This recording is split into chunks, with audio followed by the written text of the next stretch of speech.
Back to RSA. और आज जैसे कि हमने कल ऑक्सीजन का ट्रांसपोर्ट पढ़ लिया था, आज हम CO2 का ट्रांसपोर्ट पढ़ेंगे। ठीक है, तो ट्रांसपोर्ट ऑफ CO2 पढ़ेंगे पहले, तो उसके साथ में जो रेगुलेशन है वो भी पढ़ लेंगे कि यार रेस्पिरेशन का जो रेगुलेशन है वो कैसे होता है। ठीक है, तो स्टार्ट करते हैं हम। ट्रांसपोर्ट ऑफ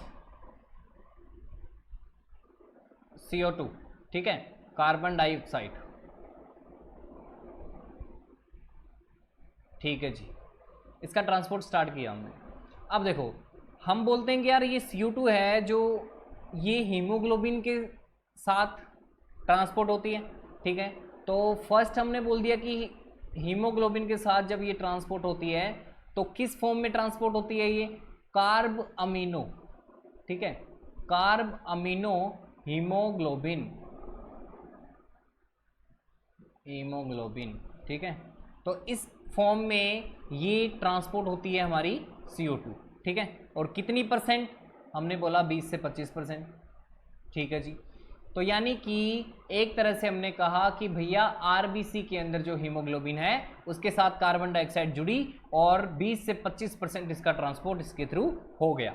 ठीक है जी, अब हमने कहा कि यार ये जो बाइंडिंग है ये पार्शियल प्रेशर CO2 के पार्शियल प्रेशर के साथ रिलेटेड है, जैसा कि ऑक्सीजन में हमने पढ़ा था कि रिलेटेड टू, ये जो बाइंडिंग है ये related to partial pressure of CO2।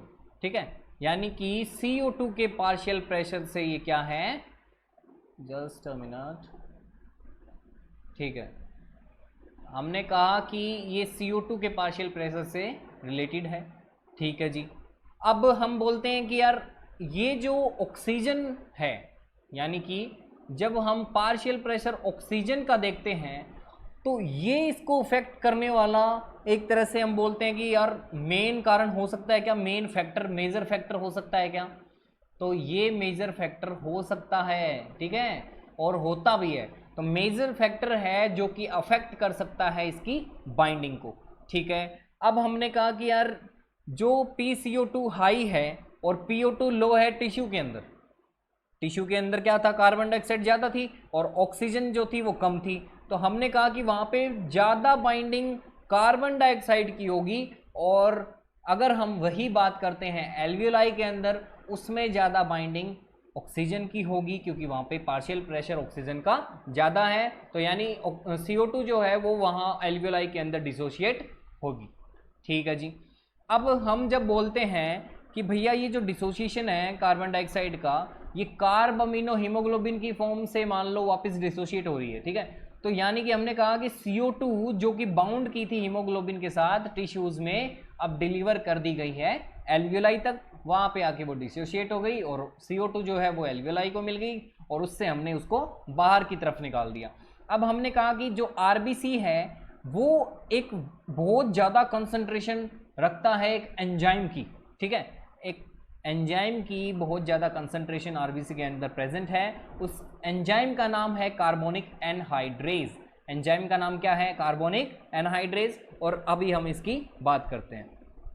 तो हमने ये कहा है कि जैसा हमने बात कर लिया था, हमें दोबारा लिखने की जरूरत नहीं है कि हमने बात की थी टिश्यूज़ के अंदर कौन सा पार्शियल प्रेशर लो होता है, कौन सा हाई होता है, और ऐसे ही एल्वियोलाई के अंदर कौन सा हाई होता है, कौन सा लो होता है। तो हमने यहाँ पे मेजर ये बात करनी है कि यार ये जो पार्शियल प्रेशर ऑफ CO2 है और पार्शियल प्रेशर ऑफ O2 है, ये एक दूसरे की बाइंडिंग को क्या कर सकते हैं, इफेक्ट कर सकते हैं। ठीक है, तो हमने ये बात कर ली। अब हम जब कह रहे हैं कि भैया RBC जो है, RBC जो है हमारे ब्लड में, RBC जो है वो कंटेन्स एन एंजाइम। ठीक है, एक एंजाइम होता है इसमें और बहुत ज़्यादा कंसंट्रेशन के अंदर, बहुत ज़्यादा कंसंट्रेशन के अंदर प्रेजेंट है। ठीक है, तो यानी कि बहुत ज़्यादा हाई कंसंट्रेशन है, हमने कहा हाई कंसंट्रेशन है, तो यानी इस एंजाइम का नाम क्या होगा, पहली बात तो ये। ठीक है, तो पहला क्वेश्चन तो आपका क्या होना चाहिए कि सर इस एंजाइम का नाम क्या है, जिसको मतलब आप इतना बता रहे हो कि भैया बहुत ज़्यादा हाई कंसंट्रेशन में ये प्रेजेंट है। तो हमने कहा इसका नाम है कार्बोनिक एनहाइड्रेज। हमने क्या कहा, कि कार्बोनिक एनहाइड्रेज इस एंजाइम का नाम है। और मैं ये कहता हूं साथ में, ठीक है, कि आरबीसी के अंदर तो हमने कहा कि बहुत ज़्यादा हाई कंसंट्रेशन में है, बट अगर प्लाज्मा की मैं अगर बात करता हूं उसमें माइन्यूट क्वांटिटी में ये प्रेजेंट होता है, ठीक है, तो माइन्यूट क्वांटिटी में ये प्रेजेंट है, तो ये भी बात कर ली हमने। अब सर ये बताओ कि ये जो एंजाइम है इसकी वर्किंग क्या है, करता क्या है एक्चुअल में, ठीक है, तो हमने ये कहा कि ये एंजाइम एक रिएक्शन को थोड़ा फैसिलिटेट करता है, ठीक है, ताकि वो दोनों डायरेक्शन में जा सके, ठीक है। अब वो रिएक्शन है क्या, तो उसकी बात करते हैं। तो जस्ट अ मिनट, हमने कहा वो रिएक्शन क्या है कि CO2 जब वाटर के साथ कंबाइन हुआ, ठीक है, तो यानी कि यहाँ से एक रिवर्सिबल रिएक्शन क्रिएट हुई, ठीक है। अब CO2 और H2O जब जुड़ेंगे तो हमने कहा H2CO3 बन गया, हमारा क्या बन गया इंटरमीडिएट H2CO3। अब यार यहाँ पे ये एंजाइम जो है ये वर्क करेगा, कार्बोनिक एनहाइड्रेज, CA नाम दे दिया हमने इसको, कार्बोनिक एनहाइड्रेज काम किया, दोनों साइड रिएक्शन को करवा दिया फैसिलिटेट। अब जब ये H2CO3 वापिस कार्बोनिक एनहाइड्रेज की प्रेजेंस में रिवर्सिबल नेचर शो करेगा, तब हमें क्या मिलेगा, HCO3 माइनस, ठीक है, तो ये हो गया। साथ में जो एक H था वो इस फॉर्म में H प्लस की फॉर्म में बाहर निकल जाएगा। तो आपका जो क्वेश्चन होना चाहिए था कि सर वो जो कल लेक्चर पढ़ा था H प्लस कहाँ से आता है, तो एक उसका जरिया ये भी है, ठीक है, तो यानी कि CO2 H2O जब कंबाइन हुए तो कार्बोनिक एनहाइड्रेज के प्रेजेंस में H2CO3 बने और हाइड्रोजन बाइकार्बोनेट जिसको हम बोलते हैं, और बाद में जब वो हाइड्रोजन कार्बोनेट या कार्बोनेट की फॉर्म में जब वो डिसोशिएट हुआ और H प्लस बाहर निकाल दिया उसने, तो हमने कहा कि वहाँ पे भी कौन सा एंजाइम लगा, कार्बोनिक एनहाइड्रेज, ठीक है जी। अब हम बोलते हैं कि यार टिश्यू साइट पे जहाँ पे पार्शियल प्रेशर CO2 का हाई है, ठीक है, पार्शियल प्रेशर CO2 का जहाँ पे हाई है, किसकी वजह से, आपने यार सुना होगा एनाबोलिज्म कैटाबोलिज्म, ठीक है, तो कैटाबोलिज्म की वजह से वहाँ पे पार्शियल प्रेशर CO2 का क्या है, हाई है। तो जस्ट मिनट, इसको हम लिख ही लेते हैं, ठीक है भाई। चलो, हमने क्या कहा कि टिश्यू साइट पे, टिश्यू के अंदर जहां पे पार्शियल प्रेशर CO2 का क्या है, हाई है, ठीक है, और ये किसकी वजह से है ये ऐसा, तो हम बोलेंगे कैटाबोलिज्म की वजह से है, ठीक है। कैटाबोलिज्म एनाबोलिज्म सुना होगा ना आपने, तो यानी कैटाबोलिज्म की वजह से है, CO2 डिफ्यूज करती है ब्लड के अंदर, ठीक है जी। अब हमने क्या कहा कि CO2 जो है वो ब्लड में घुसी, तो ब्लड के अंदर क्या था बताओ जरा, क्या था, एक तो RBC है हमारे और दूसरा उसमें प्लाज्मा, ठीक है, तो ये हम फॉर्म्ड एलिमेंट्स RBC WBC सब है, लेकिन अभी हम RBC की बात कर रहे हैं, तो RBC है और प्लाज्मा है, ठीक है। अब देखो कि यहाँ पे ये हमने ये कहा कि HCO3 माइनस है, एक तो ये बना दिया और साथ में H प्लस बना दिया, ठीक है जी।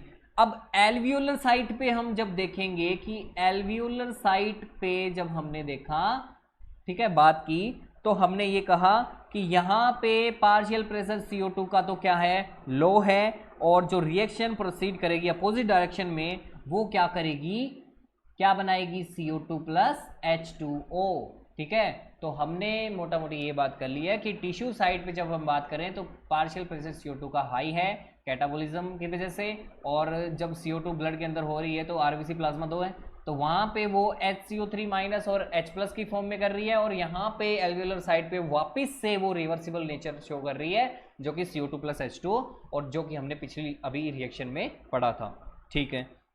अब हमने यूँ कहा इसकी वजह से जी यहाँ पे जो CO2 है वो ट्रैप हो चुकी है, ठीक है, CO2 जो है वो क्या हो चुकी है, ट्रैप हो चुकी है, यानी फंस चुकी है, और किस तरह से फंस चुकी है, एज बाइकार्बोनेट, ठीक है, एज बाइकार्बोनेट, कहाँ पे, टिश्यू लेवल पे, टिश्यू लेवल पे बाइकार्बोनेट की फॉर्म में फंस चुकी है, और एल्वियोलाई के अंदर ये ट्रांसपोर्ट कर दी जाती है और वहाँ से ये रिलीज कर दी जाती है, ठीक है जी।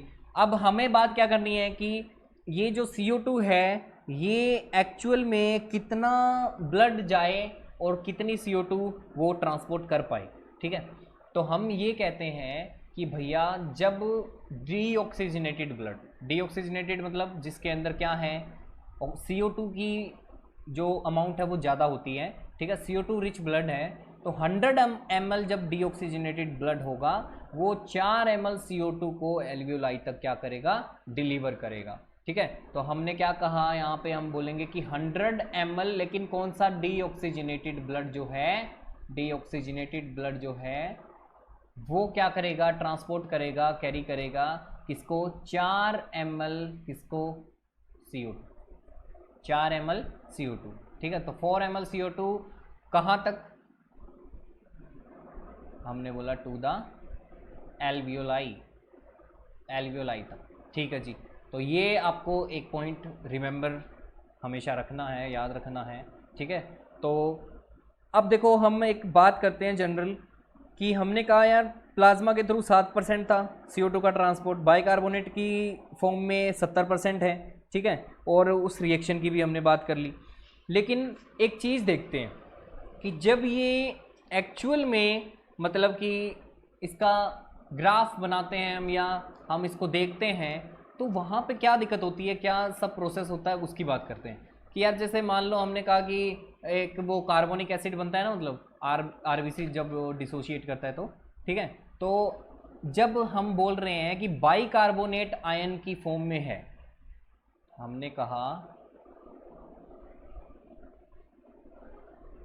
In form of bicarbonate ions, ठीक है। तो 70% कर रही थी बाइकार्बोनेट की फॉर्म में। अब हम कहना क्या चाहते हैं कि यार एक तो है ना इसमें जो रिएक्शन होती है ना वो बहुत ज़्यादा स्लो होती है, ठीक है। तो यानी इसमें होने वाली जो रिएक्शन होती है, रिएक्शन इज स्लो, ठीक है। एक तो रिएक्शन क्या है, स्लो है, ठीक है जी। दूसरा हम ये बात करते हैं कि ये रिएक्शन जो स्लो है और वो भी किसके अंदर, प्लाज्मा के अंदर, ठीक है। और किसकी वजह से, ड्यू टू किसकी वजह से, low concentration of carbonic anhydrase, समझे। यानी कि आरबीसी के अंदर जब हम बात करते हैं तो कार्बोनिक एनहाइड्रेज हाई कंसंट्रेशन में प्रेजेंट होता है, बट अगर हम बात करते हैं प्लाज्मा की तो उसमें वो कम कंसंट्रेशन में प्रेजेंट है, ठीक है, माइन्यूट कंसंट्रेशन में प्रेजेंट है। तो अब देखो हम ये कहना चाहते हैं कि जैसे जैसे, ठीक है, जैसे जैसे कि सारे के सारे कार्बोनिक एसिड, जैसे जैसे सारे के सारे कार्बोनिक एसिड जो हैं किसके, आरबीसी के, ठीक है, ऑफ आरबीसी जब डिसोशिएट करते हैं H+ और HCO3 माइनस की फॉर्म में, H+ और HCO3 माइनस की फॉर्म में। अब हमने कहा कि जो H+ है वो कंबाइन करता है, combine with haemoglobin Hb, H+ किसके साथ कंबाइन करता है, हीमोग्लोबिन के साथ। और ब्लड की जो pH है उसको स्टडी रखने के लिए ये क्या है, मतलब एक तरह से हेल्पफुल है, ऐसे बोल सकते हैं हम, ठीक है। तो यानी pH ऑफ, रिजल्ट क्या आता है हमारे पास, pH of blood remains study, ठीक है। तो ब्लड की pH को ये मेंटेन करने में हेल्प करता है। अब हमने कहा कि बाइकार्बोनेट आयन जो है डिफ्यूज़ करें, जो कि हो रहे हैं आरबीसी से प्लाज्मा के अंदर, तो जो भी इक्विलिब्रियम वहाँ पे बनेगा, ठीक है, इक्विलिब्रियम जो भी बनेगा वहाँ पे, तो उस इक्विलिब्रियम की जब हम बात कर रहे हैं तो क्लोराइड आयन जो है ना वो ब्लड से जो है, यानी कि ब्लड से जो क्लोराइड आयन है उनकी जब हम बात कर रहे हैं तो यानी कि ब्लड प्लाज्मा, ब्लड है तो ऑब्वियसली हम किसकी बात कर रहे हैं, यहाँ पे प्लाज्मा की बात कर रहे हैं, ठीक है। तो ब्लड प्लाज्मा से जो क्लोराइड आयन है वो एंटर करेंगे अब किसके अंदर, इनटू आरबीसी के अंदर एंटर करेंगे और इस इक्विलिब्रियम को अंजाम देंगे। अब हमने कहा कि यार जब ये क्लोराइड आयन अंदर आता है किसकी जगह पे, HCO3 माइनस की जगह पे, ठीक है। तो यानी इस कार्बोनेट की जगह पे जब ये आता है तो हम इसको हैमबर्गर फिनोमिना कहते हैं, जिसको क्लोराइड आयन शिफ्ट भी बोलते हैं, ठीक है। तो हमने ये कहा कि जब at the place of HCO3 minus जब कौन आ जाता है बताओ, अभी हमने बात की थी क्लोराइड आयन, ठीक है। कहाँ से आ रहा है ये, ब्लड प्लाज्मा से, ठीक है। अब हमने क्या कहा कि यार जब ये यहाँ पे आता है तो एक शिफ्ट होता है, ठीक है, एक शिफ्ट होता है। उस शिफ्ट को हमने क्या बोला है, इस शिफ्ट को हमने क्या बोला है, क्लोराइड आयन शिफ्ट, ठीक है। तो क्लोराइड आयन शिफ्ट होता है, ठीक है जी। अब क्लोराइड आयन शिफ्ट को एक और चीज़ से डिनोट करते हैं, नाम इसका बोलते हैं हैमबर्गर्स फिनोमिना, ठीक है। आपने सुना होगा कभी, तो ये बता देना चाहिए वैसे, क्योंकि कोई मान लो हैमबर्गर्स फिनोमिना के नाम से बता रहा है तो आपको भी पता होना चाहिए, ठीक है। So that's it. अब हमने कहा कि यार जो क्लोराइड आयन है ये क्लोराइड आयन की मूवमेंट को इन्वॉल्व करते हैं प्लाज्मा से रेड ब्लड सेल के अंदर, और बैलेंस करते हैं बाइकार्बोनेट आयंस को, और वो क्या करेंगे, जो कि मतलब जो मूव हुए हैं कहाँ से, रेड ब्लड सेल से प्लाज्मा के अंदर, तो ये इस इक्विलिब्रियम को क्या करेंगे, मेंटेन करेंगे यहाँ पे। तो इसकी बात हमने कर ली। अब जब हम नेक्स्ट बात ये करेंगे कि यार कार्ब अमीनो हीमोग्लोबिन की फॉर्म में जब हम बात करते हैं ना, in the form of carb amino haemoglobin, इसकी फॉर्म में जब हम बात करते हैं तब हम क्या बोलते हैं कि जो CO2 है वो रिएक्ट करती है हीमोग्लोबिन के साथ और एक अनस्टेबल सा कंपाउंड फॉर्म करती है, ठीक है। अनस्टेबल सा कंपाउंड बनाती है जिसको हमने कार्ब अमीनो हीमोग्लोबिन बोला है, ठीक है। इसको मेंशन ऐसे डिनोट ऐसे करेंगे HHB, ठीक है, कार्ब अमीनो हीमोग्लोबिन, ठीक है। अब हमने यूं कहा कि यार 20 से 25% CO2 जो है, ठीक है, यानी लगभग आप यूं मान के चलो कि 100 ml ब्लड का 1 ml, ठीक है। तो यानी कि 20 से 25% जो CO2 है, यानी 1 ml पर 100 ml ब्लड, जब इसकी हम बात कर रहे हैं ये ट्रांसपोर्ट होता है इस फॉर्म में, ठीक है। तो कार्ब अमीनो हीमोग्लोबिन की फॉर्म में ये ट्रांसपोर्ट होता है, ठीक है। तो ये बात हमने कर ली। अब देखो कि जब इसकी रिएक्शन बनाएंगे ना HHB प्लस CO2, ठीक है, रिवर्सिबल नेचर हुआ, ठीक है, और कार्ब अमीनो हीमोग्लोबिन बन गया, कार्ब अमीनो हीमोग्लोबिन फॉर्म हो गया, ठीक है। तो ये बात कर लेना, ठीक है जी। अब हमने यूँ कहा कि यार ये हीमोग्लोबिनिक एसिड जो है ये कंबाइन करता है फिर CO2 के साथ और फॉर्म कर लेता है कार्बन अमीनो हीमोग्लोबिन। तो यहाँ तक हमारी बात पूरी हो गई है। अब देखो एक तरह से हम जब है ना इसको रिप्रेजेंटेटिव फॉर्म में जब देखते हैं तो हमने क्या बोला कि यार CO2 को हमें कहाँ तक लेके जाना है, एल्वियोलाई तक लेके जाना है टिश्यू से, ठीक है। तो ये देखो कि जब मैं ये बोल दूँ कि ये हमारा हो गया भैया RBC, रेड ब्लड सेल, ठीक है, और ये यहाँ पे मान लो तुम एल्वियोलाई, ठीक है।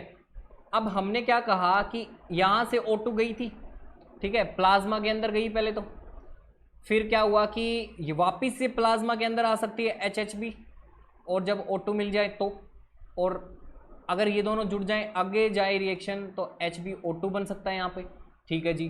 अब जो क्लोराइड शिफ्ट हुआ था ना, मतलब बैलेंस करने के लिए Cl- बाहर भी और अंदर भी, ठीक है, उसकी वजह से क्या हो सकता है सर, वो भी बात कर लेंगे। लेकिन जब हम बात कर रहे हैं इस O2 की, तो ये अगर जुड़ गई H+ और साथ में HCO3- के साथ में, ठीक है, तब हम क्या कहते हैं कि ये एक तरह से H2CO3 का फॉर्मेशन करती है।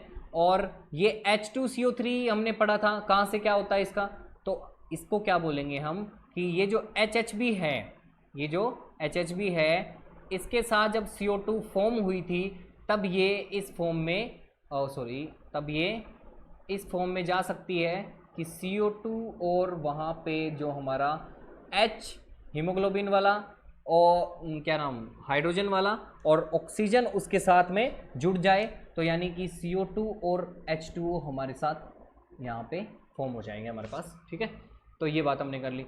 अब ये CO2 H2O जब फॉर्म होंगे तो ये वापस प्लाज्मा के अंदर जाएंगे और प्लाज्मा से वापस किस में चले जाएंगे, एल्वियोलाई के अंदर। तो ये हमने बात कर ली कि भैया ऐसा ऐसा कुछ प्रोसेस होता है। तो ये आपको एक रफली मैंने कुछ थोड़ा सा बता दिया। ठीक है, सो इसके लिए हम इतना ही पढ़ेंगे। ठीक है, बस एक बात ज़रूर कर लेंगे इसमें कि एक हाल्डेन इफेक्ट होता है। ठीक है, तो हमने कहा कि एक हाल्डेन इफेक्ट होता है, उसके अंदर क्या होता है कि यार सिंपल फैक्टर की एक ऑक्सी हीमोग्लोबिन है, वो एक स्ट्रॉन्ग एसिड है। ठीक है, ऑक्सी हीमोग्लोबिन जो है वो एक तरह का क्या है, स्ट्रॉन्ग एसिड है। तो हमने कह दिया इसको भैया स्ट्रॉन्ग एसिड है ये। ठीक है जी, अब हमने क्या कहा कि ये क्या करता है, डिस्प्लेस कर देता है CO2 को ब्लड से, और दो तरीकों में। ठीक है, तो यानी कि ये क्या करता है, डिस्प्लेस करता है CO2 को डिस्प्लेस करता है। दो तरीके हैं इसके पास। एक तो यार जब एसिडिटी बढ़ जाए, ठीक है, इंक्रीज्ड एसिडिटी की वजह से, due to increased acidity, haemoglobin जो होगा वो इसकी कैपेसिटी को लॉस कर देगा। ठीक है, और कंबाइन कर जाएगा CO2 के साथ में। तो हीमोग्लोबिन हमने बोला कि CO2 के साथ में क्या कर जाएगा, कंबाइन कर जाएगा। और इसी तरह से हमारे पास कार्ब अमीनो हीमोग्लोबिन डिसोशिएट होकर रिलीज हो जाएगा, बाद में CO2 बना देगा। वो सब बात हो गई हमारी। ठीक है, अब दूसरा हमने क्या कहा कि यार एक है ना बहुत ही ज़्यादा एसिडिक ऑक्सी हीमोग्लोबिन रिलीज करता है H+ को।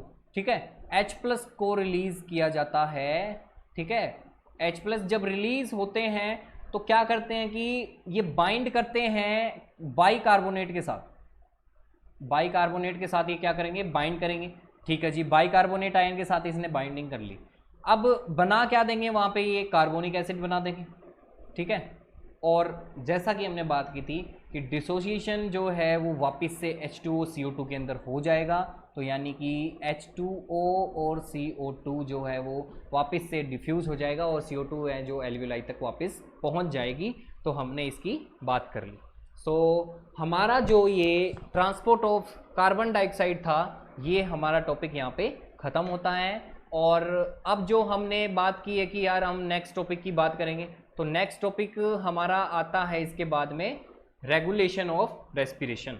ठीक है, तो कि रेस्पिरेशन के प्रोसेस को एक्चुअल में रेगुलेट कौन करता है।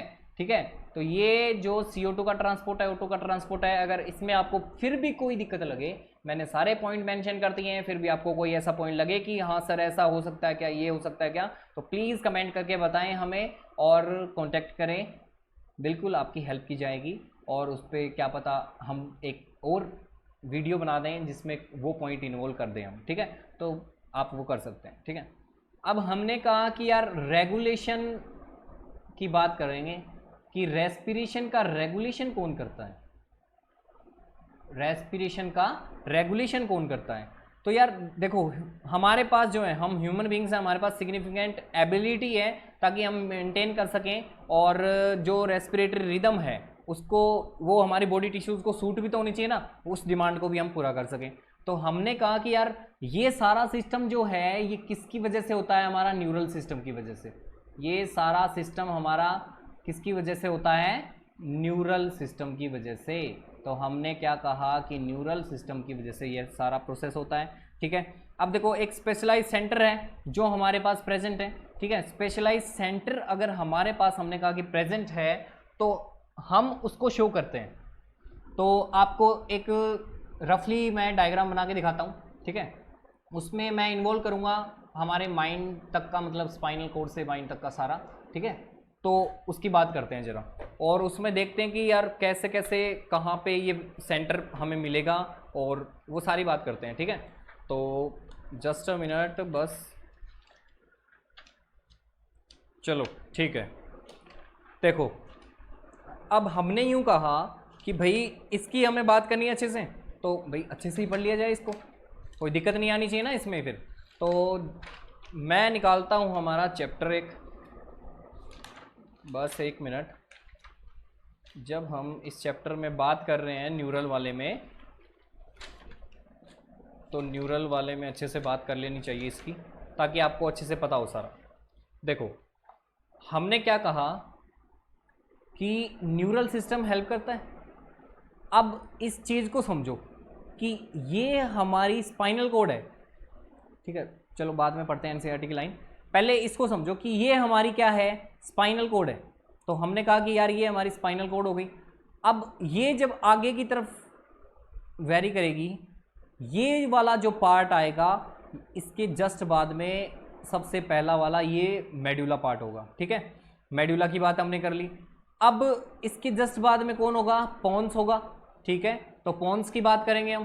तो यानी कि एक्चुअल में बात क्या है कि हमें रेगुलेशन करनी है रेस्पिरेशन की, और हम बात करेंगे किसकी, मेडुला की और पोन्स की पहले। तो उसके बाद में जस्ट बाद हम यूँ बात कर रहे हैं कि यहाँ पे जो है कुछ पेडंकल्स वगैरह लग के सब, ठीक है, वो बाद में बात करेंगे। अब हमने यूँ कहा कि यार सेरिबेलम, ठीक है, सेरिबेलम की बात करते हैं कि यहाँ पे हमारा सेरिबेलम हो गया। अब यहाँ पे सेरिबेलम होने के बाद में यहाँ पे हमारे पास कुछ स्ट्रक्चर्स हैं, आप इनको पहचान रहे हो तो कॉर्पोरा क्वाड्रिजमाइना बोलते हैं इनको, ठीक है। ये स्वेलिंग लोब्स हैं, मतलब एक तरह से 4 हैं, ठीक है। इसके जस्ट बाद में हमने बोला कि यार हाइपोथैलेमस आता है, ठीक है, और इसके जस्ट बाद में हमारे पास थैलेमस आता है, और फिर ये हमारा पूरा क्या हो जाता है यहाँ पे, सेरिब्रम, ठीक है। तो ये बात है, ठीक है, एक्चुअल में ये कहानी है यहाँ पे। तो अब देखो जैसे हम बोल रहे हैं कि यार हमारे पास एक स्पेशलाइज्ड सेंटर है, तो यानी कि specialised centre is present in medulla region, ठीक है, मेडुला के अंदर। तो यानी मेडुला के अंदर एक स्पेशलाइज्ड सेंटर प्रेजेंट है, ठीक है, और मेडुला ब्रेन का पार्ट है, तो ऑब्वियसली ये तो पता ही है आपको, ठीक है। तो यानी कि हमने क्या कहा, इस सेंटर को हम क्या बोलेंगे, जो कि मेडुला रीजन में प्रेजेंट है, respiratory rhythm centre, respiratory rhythm centre, ठीक है। और यही प्राइमरीली रिस्पॉन्सिबल होता है रेगुलेशन के लिए। तो भैया सबसे प्राइमरीली रिस्पॉन्सिबल की बात करेंगे कि भैया उत्तरदायित्व देना चाहिए तो किसको देना चाहिए, तो यानी कि हम बोलेंगे कि यार इस सेंटर को देना चाहिए, और रेस्पिरेटरी रिदम सेंटर इसका नाम है, ठीक है जी। अब देखो एक और सेंटर, एनसीईआरटी एक और सेंटर की बात करती है कि यार एक और सेंटर प्रेजेंट होता है, वो कहाँ होता है, वो सर होता है हमारे पोन्स रीजन में, ठीक है। हमने क्या कहा कि पोन्स रीजन के अंदर हमारे पास एक और सेंटर प्रेजेंट है, ठीक है। अब वो सेंटर जो है उस सेंटर से कैसे डिफर कर रहा है उसकी बात करेंगे। तो यानी पोन्स के अंदर जो सेंटर प्रेजेंट है उसको हमने बोला है न्यूमोटैक्सिक सेंटर, ठीक है। तो यानी न्यूमोटैक्सिक सेंटर की हमने इसमें बात की है। अब ये क्या करेगा सर, ये मॉडरेट करेगा कुछ फंक्शंस को, ठीक है, और किसके फंक्शन, रेस्पिरेटरी रिदम सेंटर के फंक्शंस को। It will moderate the functions of respiratory rhythm center, ठीक है। रेस्पिरेटरी रिदम सेंटर के फंक्शन को ये क्या करता है, मॉडरेट करता है। यानी कि न्यूमोटैक्सिक की जब भी बात आएगी तो इससे रिलेटेड ही बात आएगी, ठीक है। अब हमने कहा कि यार न्यूरल सिग्नल जाता है कुछ, ठीक है, न्यूरल सिग्नल गया इस सेंटर से, अब वो क्या करेगा कि रिड्यूस कर देगा किसकी ड्यूरेशन को, इंस्पायरेशन की ड्यूरेशन को। तो हमने क्या कहा, इस सेंटर से जो भी न्यूरल सिग्नल जाएगा वो एक्चुअल में करेगा क्या, तो हमने कहा कि यार ये रिड्यूस कर देगा क्या चीज़, ड्यूरेशन को, किसकी, reduce the duration of inspiration. और हमने हमारे इस चैप्टर में इंस्पायरेशन की अच्छे से बात की हुई है, तो प्लीज़ अगर आपने इंस्पायरेशन एक्सपायरेशन वाली वीडियो नहीं देखी है तो प्लीज़ देख लें, आई बटन में आपको मिल जाएगी, ठीक है। तो इंस्पायरेशन जो कि सांस लेना अंदर की तरफ, ठीक है। और अब देखो इंस्पायरेशन की वजह से हम क्या बोलेंगे कि इसकी वजह से रेस्पिरेटरी रेट जो है वो भी अल्टर हो जाएगा साथ साथ। तो हमने कहा कि रेस्पिरेटरी रेट अल्ट्रेशन, ठीक है, तो ये हमारा इसमें रिजल्ट आएगा। ठीक है जी, तो ये हमने बात कर ली है। अब देखो थोड़ा सा और अंदर घुसते हैं इसके। एक है ना कीमोसेंसिटिव एरिया जो है ये प्रेजेंट होता है। ठीक है, कीमोसेंसिटिव एरिया प्रेजेंट होता है just adjacent to the rhythm centre. जो हमने बोला था ना कि रिदम सेंटर है, इसके एडजेसेंट एक एरिया है, उसका नाम है कीमोसेंसिटिव एरिया। ठीक है, अब ये क्या करता है कि हाईली सेंसिटिव है। पहली बात तो हम करेंगे कि ये हाईली सेंसिटिव है, तो इसमें बस यही एक अच्छी सी याद रखने वाली बात है कि हाईली सेंसिटिव है CO2 के लिए और साथ में हाइड्रोजन आयंस के लिए। ठीक है, तो यानी हाइड्रोजन आयन के लिए और CO2 के लिए ये क्या है, ये हाईली सेंसिटिव है। ठीक है जी, ये हमने अच्छे से इसकी बात कर ली है। अब देखो कि जब इन सब्सटेंस में ये जो CO2 और H+ जो हैं, इनमें जब भी मान लो इंक्रीज हुआ तो ये एक्टिवेट कर देंगे। मान लो इसमें क्या हुआ, इंक्रीज हुआ। ठीक है, मान लो, ठीक है, इफ की बात कर रहे हैं हम। अगर इंक्रीज हुआ तो ये क्या करते हैं, फिर एक्टिवेट कर देते हैं। किसको एक्टिवेट करेंगे, ये इस सेंटर को। ठीक है, यानी जो ये रिदम सेंटर है, इस सेंटर को ये एक्टिवेट कर देंगे। ठीक है, और ये क्या करेगा, एक सिग्नल देगा। ठीक है, इसकी यानी कि अगर इसको एक्टिवेट किया गया है, इन टर्न ये एक सिग्नल देगा।